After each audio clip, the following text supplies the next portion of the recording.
High court लिपिक परीक्षेसाठी 7 दिवसांचा अल्टिमेटम. अभिजित दिपकेंसह विद्यार्थ्यांचं आंदोलन तात्पुरतं स्थगित. आठवडाभरात फेरपरीक्षा न घेतल्यास राज्यव्यापी आंदोलन उभारणार.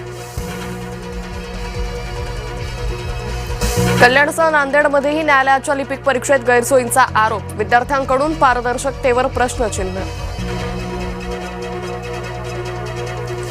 नाशिकमधील खड्ड्यांवरून उबाठा पक्ष आक्रमक. आमदार आदित्य ठाकरेंच्या नेतृत्वात आज मोर्चा. सिंहगडावर 2 गटात तुफान हाणामारी. 15 ऑगस्टचा व्हिडिओ व्हायरल. पुणे दरवाजा परिसरात वाहतूक कोंडी झाल्यानं वाद.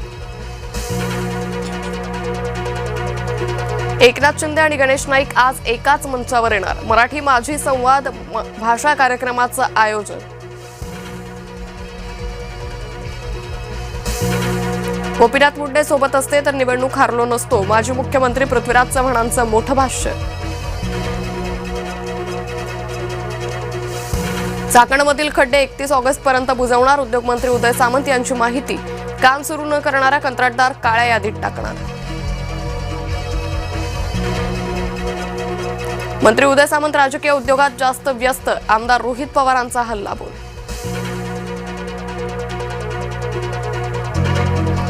पहिल्या श्रावणी सोमवार निमित्त महादेवचा गजर.